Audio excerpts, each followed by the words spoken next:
Okay, so what we're going to do is we're going to be looking at the idea about bivariate data. Shh. Thank you. Right? So the idea in sentences is to describe the trend that you see in a graph. It's to do with scatter plots. The word bivariate means two variables. As we go across, we also go up. So what would it look like in one of the questions that we're looking for you to do? So hopefully we've got something good down here. So we're looking for this sort of idea. We could read this graph and see as the age increases, for most birds, the level of mercury increases. And this is a very easy way to see that. When it's in the columns that you've seen before, or when it's here, it's not quite as obvious in these other setups because you only have one variable at a time. This one is showing the age, and the other one was showing the mercury level. So when we got here, I mean, it's a bit hard to see from here. It's a bit hard to see that the older the birds are, the more mercury they tend to have. Though I have ordered this one and sorted it. Okay, this one is not sorted, so it's not quite as clear. Right, that 3.7, is that a big number or a small number? However, when you look at the box, the scatter plots that we have here, it's pretty clear that there is a sort of strong correlation or strong link between the age and the level of mercury. So that's what it is that we're looking to make, right? These words and sentences that I keep saying that are sort of in this paragraph here, this is where they are in the book. This is page 530, 531.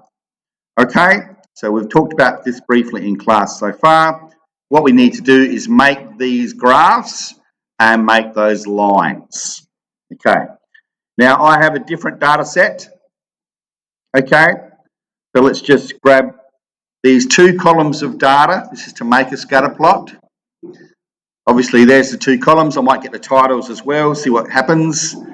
First thing is, I got to make them the same height, the same length, the same amount of values. Okay, insert, charts, all charts, scatter plot.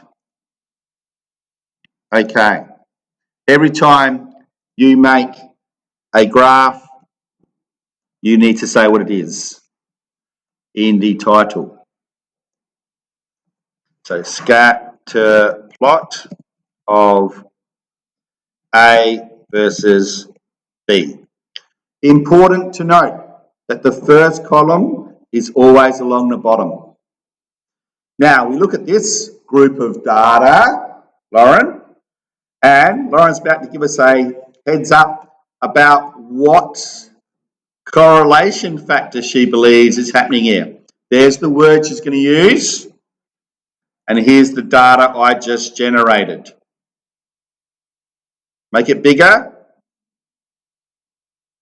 Is there a strong link between going across and going up? Or is it something a little bit more like no correlation? Good choice, good choice. Okay, so it's not always that all things are linked or correlated. They were just two random lists I chose. Let's have a look at what we might do from your data. Okay, now you could do it for just females, just males, or them together. I'm going to have a look at together. Notice what I said. The first column is the across, and the second column will be the up and down. So I've highlighted my cells. This is from my Seagull data, so this is the same data as you'll be using.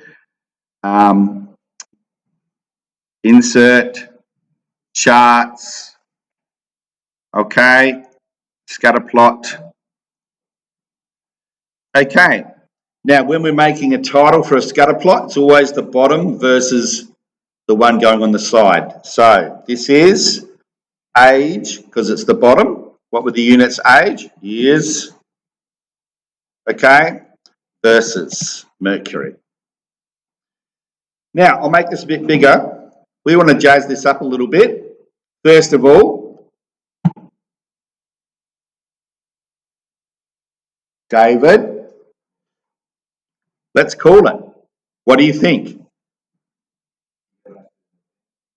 The other page? Wrong.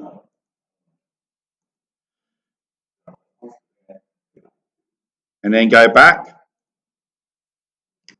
First of all, is it positive or negative? Positive, moderate or strong. That's my sort of call as well. Moderate or strong, right? Does have these two little ones that aren't quite matching the rest of the data. A name for those as outliers. If they weren't there, I'd be happy to call it strong. Right, so any suggestions about how to get the age in years on the bottom? So over here, we've got all the things to look at. Axis titles. This is age and units are years. Be really, really cool if it just showed me what I typed. Years. Now maybe I'm going to put it in brackets like this. Cool. And this is what level of mercury. Okay.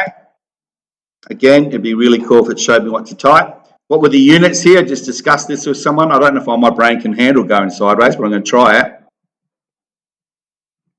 Level of mercury was micrograms per gram. Okay, is that spelt right? It's a bit hard to look sideways.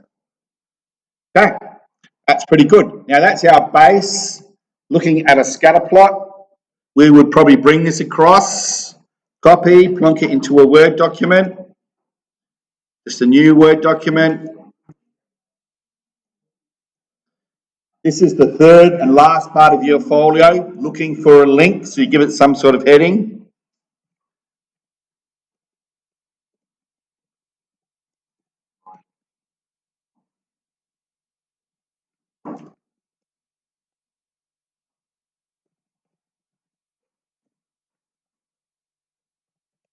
So, correlation, some little sentence about what's happening in the next picture. Here's the picture. I've jazzed it up a little bit. You would have the sort of comment, I'm not going to type the sentence out, but people have said to me, it's a positive, moderate correlation between the age and the amount of mercury in each bird. That's the mathematical sentence. Okay, now Kayla can give me a bit of a just English sentence, what this means.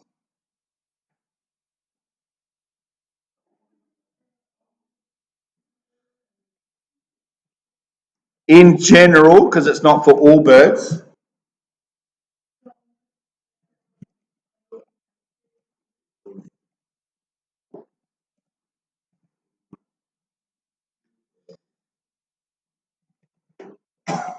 The higher level of mercury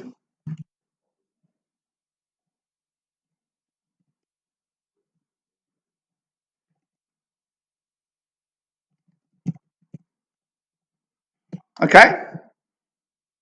I'd also make two specific comments because you're interpreting this about these sections here. Okay, something's happening with these two particular values. They buck the trend. They don't match the rest of the data, which is fine. It could be as simple as the bird lives at a different beach and got caught that day. Or, this one eats more fish than the others or something like that. Okay, now that I've collected my spelling errors, okay, we want to talk about something else. Trend lines. All right, so I'm going to come back to this, trend lines, and in more detail, but what this is looking at a